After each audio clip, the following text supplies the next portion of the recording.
এটাই হবে, কারণ সাবজেক্ট দেখে তাই মনে হচ্ছে আর কি। তাদের যারা গ্রাহক তারা কতটা নিরাপদ।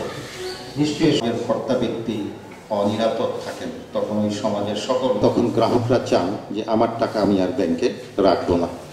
একসময় সে জেল জরিমানা বিভিন্ন রকমের সামাজিক কাজ। এটা কর্মজীবনে এই নৈতিকতা। আমি কি চাকরি পাবো, এই পড়াশোনা করে আমি কি চাকরি, আমি ক্ষমতাধর কোনো চাকরি পাবো কি, এই জাতীয় মানুষ শুধু এখন দেখা যাচ্ছে অনেক রকমের অর্থনৈতিক শাখা ডিসিপ্লিন করছে। সামুদ্রিক নাম হচ্ছে ফিনান্সিয়াল ইঞ্জিনিয়ার। ব্যাংকাররা কিন্তু মূলত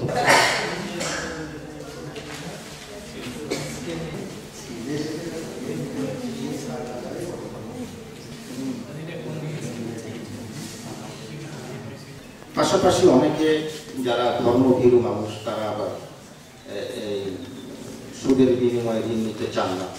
আপনি 100 টাকা ইনকাম করে 20 টাকা সেভ করে রাখেন ইমার্জেন্সি ফান্ড। আপনারা আমাদেরকে ব্যাংকে যান, একদিন শুনে আসেন, তারপর আরেকদিন যাচ্ছেন।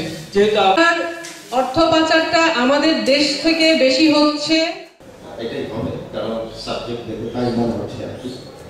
তাদের যারা গ্রাহক তারা কতটা নিরাপদ। নিশ্চয়ই কর্তা ব্যক্তি অনিরাপদ থাকেন, তখন ওই সমাজের তখন গ্রাহকরা চান যে আমার টাকা আমি আর ব্যাংকে রাখবো না। একসময় সে জেল জরিমানা বিভিন্ন রকমের সামাজিক কাজ। এটা কর্মজীবনে এই নৈতিকতা। আমি কি চাকরি পাবো, এই পড়াশোনা করে আমি কি চাকরি, আমি ক্ষমতাধর কোনো চাকরি পাবো কি, এই জাতীয় মানুষ শুধু এখন দেখা যাচ্ছে অনেক রকমের অর্থনৈতিক শাখা ডিসিপ্লিন করছে।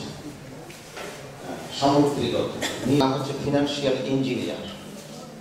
ব্যাংকাররা কিন্তু মূলত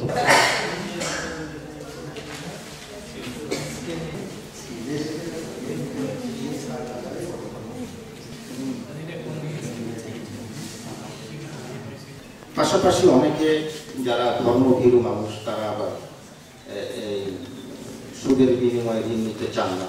আপনি 100 টাকা ইনকাম করে 20 টাকা সেভ করে রাখেন ইমার্জেন্সি ফান্ড। আপনারা আমাদেরকে ব্যাংকে যান, একদিন শুনে আসেন, তারপর আরেকদিন যাচ্ছেন।